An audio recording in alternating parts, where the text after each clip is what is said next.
You know, I grew up, I've been blessed, I'm lucky. I grew up in the bright light of America.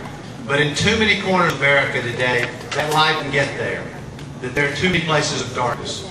And the truth is, it's important for us, all of us, for good people, with good conscience and good souls, to want to spread that light and make it available to everybody so that all America knows what needs to be done in every corner of America, not just in a few places. And this fight to revive and make available the American dream, it continues. It continues every single day. You know, I'm out there fighting for it. We need you to help in this fight, in this struggle, because there are too many people who live in the other America. You know, I've been asked by some of the media who follow me on this tour, they say, so, two Americas you talk about, is it the rich and the poor? No, it's not. The two Americas are the very rich and everybody else. That's the two.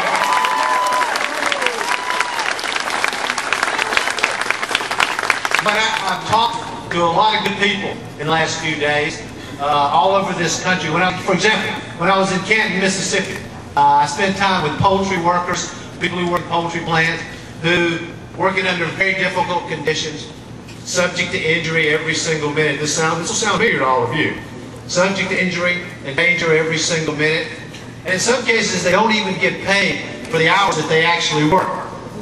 When I went to Marks, Mississippi, right after we were in Canton, I had a man who spoke very powerfully about his struggles as a low-wage hospital worker, who works in a hospital to help people who need health care, but he has no health care himself.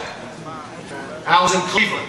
I met with a woman who's working hard, been living in the same house for decades, and who's now at risk of losing her home because a predatory lender is about to take her home away from her. Here in Prestonsburg, of course, where Robert Kennedy made his last stop on his famous tour of Eastern Kentucky.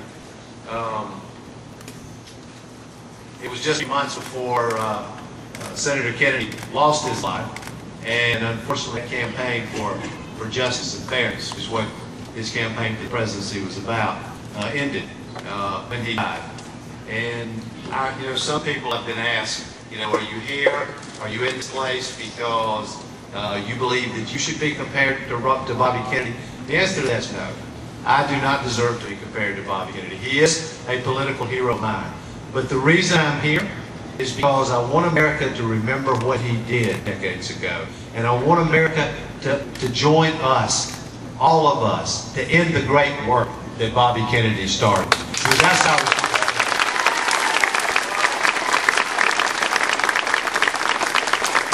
when he was here, he spoke so beautifully in this courthouse about the character of this town, this state, the extraordinary sense of community, the optimism that he saw. I've seen the same thing myself this morning.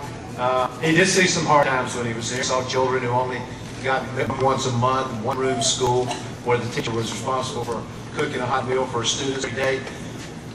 But a lot has changed here, as you well know, since 1968. But there are new solutions that are needed.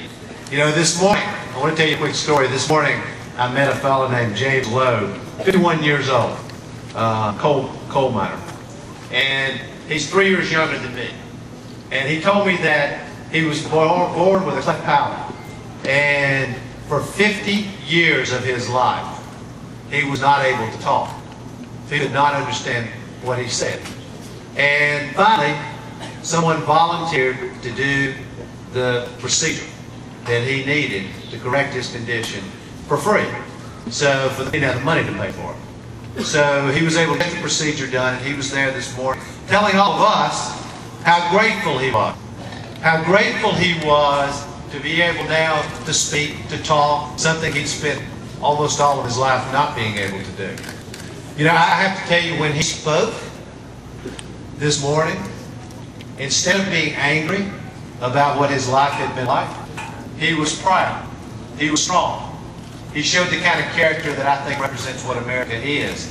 And he reminded me so much of the men and women who worked in the mills with my dad, who I actually worked with when I was young myself, because they don't complain. You know what I'm talking about. They don't complain. Instead, they go out every day, they work hard, they do what they're supposed to do, No one pays attention to them. But those people like my father and the people who worked in the mill with him, people like James Lowe, they're the people that built America. Not these people on Wall Street. These people who worked hard, they're the people who built America. And all I can think when I was listening to him today is, we're better than this. The United States of America is better than this. And the richest nation on the planet, to have a man live 50 years of his life with a condition that doesn't allow him to speak to his brothers and sisters, and I believe there were 10 of them, to his brothers and sisters, to his own children, to his grandchildren, in the richest nation on the planet, when that condition could have been cured, could have been corrected, for him to live 50 years of his life that way, I reject it. We can stop this. It should never happen again. America, we can do something about this. If we've got the backbone and push to do it. You know, a lot of people say to me, they've heard it over the last few days, they said, well, I don't understand what you're doing.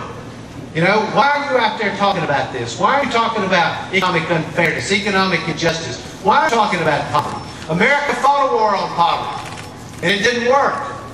Well, it's not the truth. There's a lot of good that came of the work of LBJ and Robert Kennedy. You know, today, because of their work, we have Medicaid, we have Medicare, we have Head Start, all important laws that help change this country, and a lot of Americans are benefiting from it. But we recognize the mistakes were made. We do. We want ideas today that work. We don't want to make people dependent.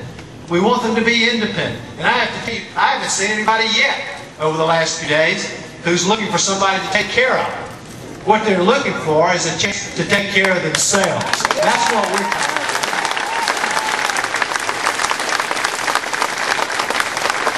You know what we see? All this going on. And we have the greatest economic inequality we've had in America since the Depression. Literally. We now made up of a few rich people who are doing extremely well and everybody else. And Washington's response? Washington's response has been, greed is good. Take care of the lobbyists. Take care of the special interests. You know, another two Americas that exist in this country is one America in Washington for the lobbyists, for the special interests, the powerful, for the big multinational corporations, and one for everybody else. Well, I'm here today to declare that their America is over. We're going to put into this.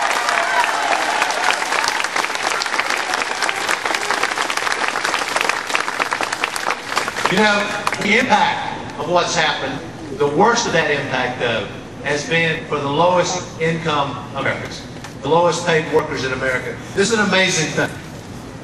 Over the last 30 years, the real wages of income workers have gone down 10 cents an hour.